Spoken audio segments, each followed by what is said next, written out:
Every vintage kitchen once had a silent companion, Betty Crocker. Her cookbooks shaped how America cooked, celebrated, and came together. Yet, some of her most unforgettable dishes have disappeared with time. Today, we are bringing them back, 10 forgotten Betty Crocker recipes you need to try now. We begin with eggs à la goldenrod, a humble 1940s breakfast that turned leftover eggs into comfort on a plate. Next, the Lazy Daisy cake, famous for its warm coconut topping that once filled homes with sweetness and joy. The candle salad followed in the playful 1950s, a bright mix of pineapple, banana, and cherry, served with laughter and family chatter. Then came depression cake, a dessert made without eggs, milk, or butter, yet full of courage and hope. Impossibly easy bacon pie carried the taste of the 1970s, simple, hearty, and made to share. The Confetti angel food cake brightened birthday tables with pastel sprinkles and light vanilla air. The broiled coconut ice cream sandwiches of the 1960s were pure rebellion, toasted and melting in every bite.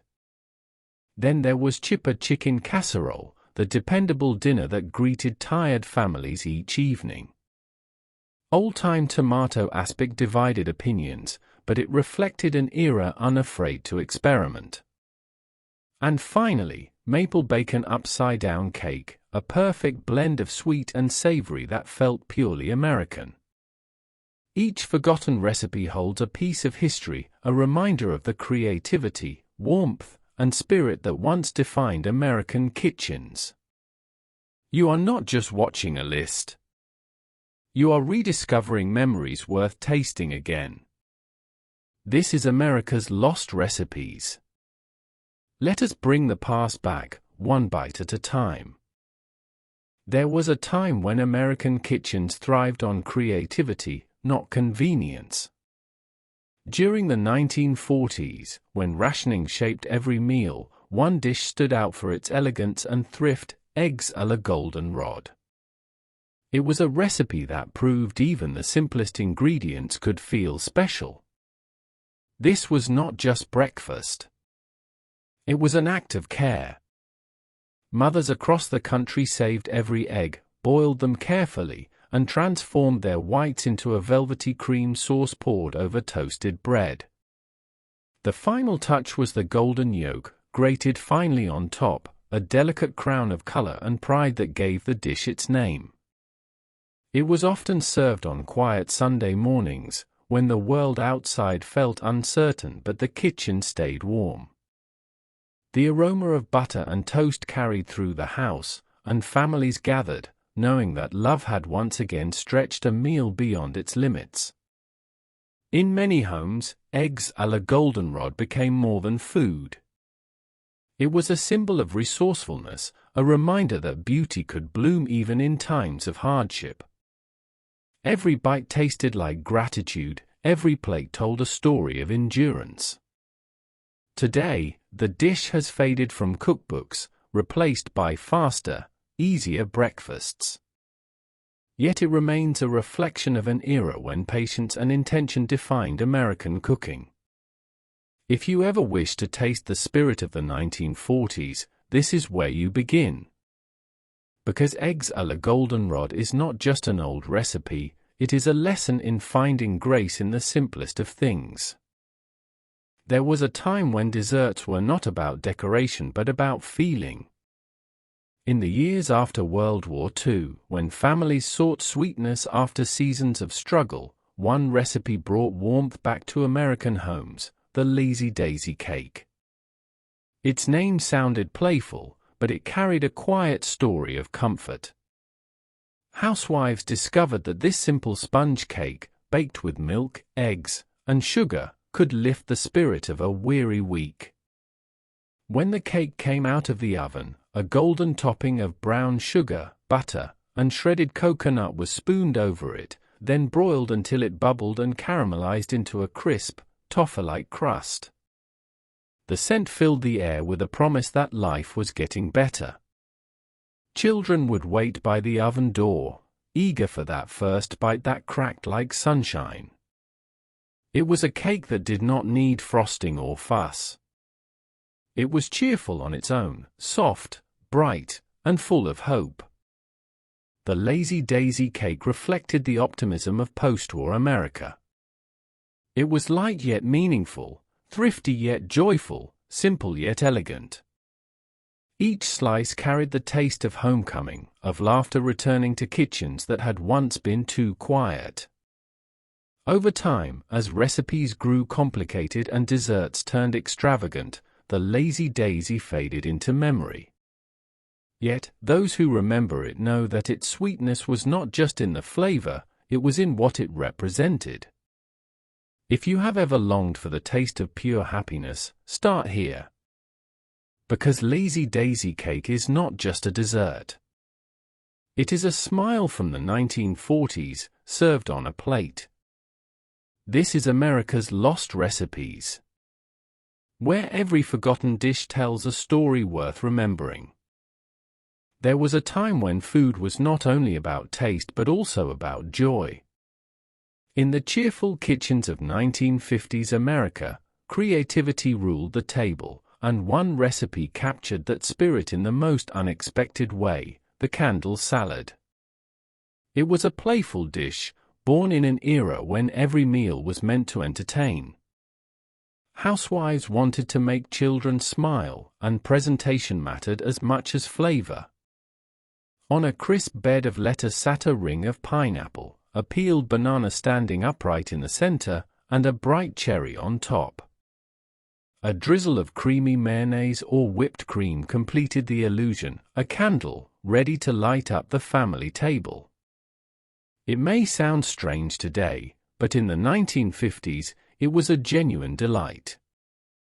Candle salad appeared in school lunches, church cookbooks, and even Betty Crocker's holiday menus. It represented a time when Americans found happiness in imagination and color. It was not about perfection, it was about participation, letting children assemble it, laugh at it, and enjoy it together. In its simplicity, candle salad reflected the innocence of the decade, the optimism of a post-war generation that valued togetherness above trends. It was a dish that brought laughter to ordinary dinners and made every plate feel like a celebration. Though it has vanished from modern tables, its memory glows like the candle it once resembled: warm, playful, and unmistakably American. Because sometimes, the light of nostalgia burns brightest in the most unexpected places.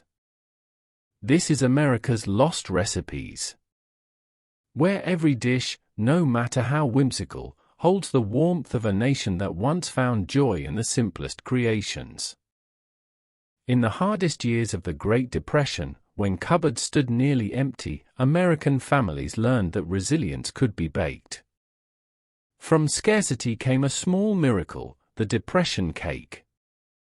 It had no eggs, no milk, and no butter because there were none to spare. Yet housewives refused to let that stop them. They mixed flour, sugar, water, and a touch of vinegar to create something soft and tender. Oil replaced butter, and cocoa or molasses added richness without expense. What came out of the oven was more than dessert, it was hope in the shape of a cake. This humble creation carried families through the 1930s. It was served at church gatherings, community dinners, and birthdays that could not afford gifts. A simple slice meant comfort, a brief escape from hunger and uncertainty. Children looked forward to it, and parents took quiet pride in turning almost nothing into something that brought joy. Each ingredient told a story of survival. The flour spoke of determination. The sugar whispered of kindness, often borrowed from a neighbor. The aroma filled small homes with the courage to carry on. Even after prosperity returned, many families continued to bake the Depression cake, not because they had to, but because they wanted to remember what it stood for. It reminded them that love and ingenuity could feed the soul when resources could not. The recipe has faded from modern cookbooks, but its legacy endures. It is a timeless reminder that the sweetest things are born from struggle, not abundance. This is America's Lost Recipes, where every forgotten flavor carries the strength of those who baked through hard times and never lost hope. In the 1970s, America's kitchens were changing. The pace of life grew faster, and home cooks began to seek simplicity without sacrificing comfort. From this new mindset came a creation that perfectly balanced ease and indulgence, the Impossibly Easy Bacon Pie. It was born from the pages of the Bisquick cookbook, a product that promised to save time while keeping tradition alive. Housewives discovered that with only a few ingredients, eggs, milk, cheese, crispy bacon, and a cup of baking mix, they could make a rich, savory pie without rolling a single crust. As it baked, the batter settled and formed its own golden base, a small kitchen miracle that felt modern yet familiar.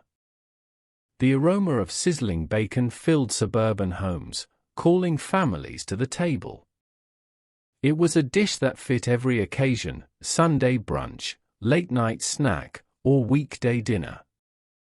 It carried the taste of comfort but spoke the language of convenience, a reflection of a nation learning to balance nostalgia with innovation. The Impossibly Easy Bacon Pie represented the heart of the 1970s homemaker, resourceful, efficient, and creative. It showed that progress in the kitchen did not mean losing touch with the warmth of the past. Every bite was creamy, smoky, and softly layered with the flavor of tradition reimagined. Though it has quietly disappeared from most tables, its legacy remains in the countless quick and easy meals inspired by it. It was proof that good food did not need complexity, only care and cleverness. Because sometimes, the simplest recipes tell the richest stories. This is America's Lost Recipes, where we rediscover the flavors that once made ordinary days feel special. There was a time when every celebration sparkled with color. In the bright kitchens of 1950s America, families did not need luxury to feel festive, only creativity and a little cake mix magic. That spirit came alive in one unforgettable dessert, the Confetti angel food cake. This cake was light as air, soft as a cloud, and dazzling to the eye. It began with the classic angel food recipe: whipped egg whites, sugar, and flour, but with a playful twist. Into the pale batter, home bakers folded tiny bits of colored sprinkles, called confetti, that melted into soft bursts of joy as the cake rose high in the oven. When it emerged, golden and airy, it was frosted with a whisper of vanilla glaze or dusted simply with powdered sugar. Each slice revealed cheerful specks of color that seemed to glow against the white crumb, a symbol of optimism during a decade that believed in brighter tomorrows. The Confetti angel food cake often appeared at birthdays, graduations, and Sunday gatherings. It was light enough for summer, sweet enough for celebration, and simple enough for anyone to make. It reminded families that happiness could be found in the smallest details, even in a handful of sugar and color. As time passed, the recipe quietly faded, replaced by boxed mixes and more elaborate desserts. Yet its charm still lingers, a reminder of a generation that celebrated with imagination rather than excess. Because the real sweetness of the Confetti angel food cake was never in its sugar. It was in the smiles it created. This is America's Lost Recipes, where every forgotten dessert tells the story of joy baked into the heart of yesterday. In the carefree summers of the 1960s, dessert was not just an ending. It was an event. Ice cream trucks roamed suburban streets, radios played softly through open windows, and families found joy in simple, spontaneous treats. Out of that spirit came one of Betty Crocker's most daring creations, broiled coconut ice cream sandwiches. The idea was charmingly bold. 2 layers of golden sponge cake surrounded a thick scoop of vanilla ice cream, but what made it unforgettable was the topping. A mixture of shredded coconut, brown sugar, and butter was spread over the top layer and placed under the broiler. Within moments, it transformed into a bubbling, caramelized crust, crisp, toasty, and fragrant with sweetness. The contrast was irresistible. The warm, crackling coconut met the cold, creamy ice cream in a harmony that only mid-century experimentation could imagine. It was indulgent, yes, but it also captured the playfulness of a decade that loved to try something new. Mothers served it after barbecues or on quiet Sunday afternoons, often improvising with leftover cake or store-bought ice cream. It became a fleeting pleasure, melting quickly, enjoyed faster, reminding everyone that not all joy was meant to last. The broiled coconut ice cream sandwich disappeared as freezers filled with store-made novelties and homemade desserts lost their weekend spotlight. Yet its memory remains a tribute to a time when kitchens were places of curiosity, courage, and creativity. Because in that golden age, dessert was not about perfection. It was about surprise. This is America's Lost Recipes, where every forgotten flavor brings back the wonder of when home cooking felt like magic. In the cozy kitchens of post-war America, casseroles were more than meals, they were traditions. Each dish told a story of comfort, resourcefulness, and love. Among them, one recipe stood out for its clever simplicity and crowd-pleasing flavor: chippered chicken casserole. It was a dish born from the 1950s obsession with convenience. Canned soup, shredded chicken, and crushed potato chips came together in a single baking dish, transforming leftovers into something wonderfully familiar. Housewives discovered that a layer of creamy chicken filling topped with crispy chips created a perfect balance, soft and savory below, golden and crunchy above. It became a family favorite not because it was fancy, but because it was easy, affordable, and deeply satisfying. Children loved the crispy topping, while parents loved that nothing went to waste. It was dinner that felt like a reward after a long day of work and worry. The chippered chicken casserole reflected the optimism of its era, a time when innovation met nostalgia, and home cooks embraced modern shortcuts without losing heart. Each bite carried the comfort of the past and the convenience of the future. Over time, as trends shifted toward lighter and faster meals, this dish slowly disappeared from American tables. But those who remember it can still recall the sound of the spoon cracking through the top layer, the warmth of the steam rising, and the smell that promised everything was going to be all right. Because sometimes, comfort is not about luxury. It is about the familiar, the humble, homemade, and heartfelt. This is America's Lost Recipes, where we honor the dishes that once turned ordinary nights into family memories. There was a time when elegance on the table did not come from frosting or fancy plating, but from imagination. During the mid-20th century, America fell in love with gelatin, and among its most curious creations stood old-time tomato aspic. To the modern eye, it seems strange, a savory jelly mold into rings or towers, shimmering with pride at family gatherings. But in the 1940s and 1950s, it was the height of sophistication. Housewives blended tomato juice, lemon, spices, and a touch of gelatin to create a chilled, tangy mold often served with crisp lettuce or a dollop of mayonnaise. It was refreshing, vibrant, and believed to be a perfect balance of beauty and nutrition. In those years, cooking was as much performance as nourishment. The table was a stage, and tomato aspic was the centerpiece, bold in color, daring in form. It appeared at church luncheons, holiday dinners, and even wedding receptions, earning admiration for its gleaming finish and creative flair. Children may have questioned it, and some adults smiled politely as they took a bite, but it represented something bigger, the optimism of a nation fascinated by modern food science.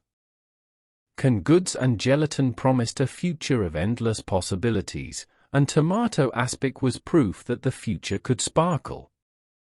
As decades passed, it vanished from menus, replaced by simpler salads and warmer flavors. Yet its story remains, a symbol of a time when presentation mattered as much as taste, and homemakers dared to experiment. Because not every dish survives for its flavor alone. Some are remembered for the courage they took to create. This is America's Lost Recipes, where we preserve even the quirkiest treasures that shaped our nation's kitchen history. In a time when breakfast and dessert often shared the same table, American cooks loved to blur the lines between sweet and savory. Few recipes captured that playful spirit as perfectly as the maple bacon upside-down cake. It first appeared in the 1950s, an era that celebrated creativity in every corner of the kitchen. Inspired by the classic pineapple upside-down cake, this version traded fruit for strips of smoky bacon, laid beneath a rich batter sweetened with maple syrup. As it baked, the syrup caramelized, and the bacon turned crisp, creating a glossy, golden topping that glowed with indulgence. The scent alone could fill an entire house, buttery, sweet, and slightly smoky, a combination that reminded families of weekend breakfasts and holiday mornings. It was the kind of dish that brought everyone to the table before the timer even rang. The maple bacon upside-down cake reflected America's love for comfort with a twist. It spoke to an era unafraid to experiment, when cookbooks encouraged adventure and homemakers proudly blended the unexpected. Served warm, it was both dessert and memory, sticky fingers, laughter, and second helpings without apology. As tastes modernized, the recipe quietly faded, dismissed as too indulgent, too strange. But in truth, it was ahead of its time, a forerunner to the sweet and savory pairings we love today. Because in every layer of that cake lies a story of bold imagination, of togetherness, and of the delicious freedom that once defined the American table. This is America's Lost Recipes, where every forgotten flavor reminds us that the past still has something beautiful left to share. Every one of these forgotten dishes, from eggs a la goldenrod to maple bacon upside-down cake, carries more than flavor. They hold the story of who we once were. A nation that cooked not for perfection, but for connection. Families that gathered around simple meals, finding comfort in the ordinary and beauty in the effort. The old Betty Crocker cookbooks were more than collections of recipes.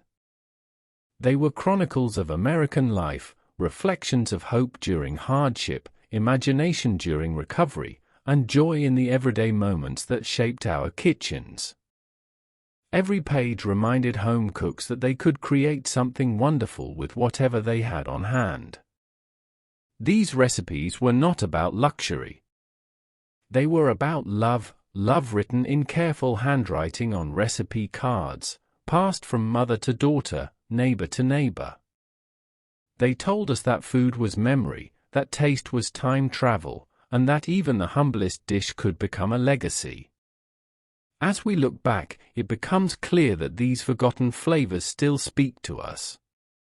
They remind us to slow down, to gather, to share, and to remember that the heart of cooking has never changed, it is still about bringing people together. So if you have ever wondered what America tasted like before fast food, before shortcuts, before everything became instant, you have just rediscovered it. This is America's Lost Recipes. Where history is served warm, nostalgia fills every bite, and the past is never truly gone, as long as someone remembers how it tasted.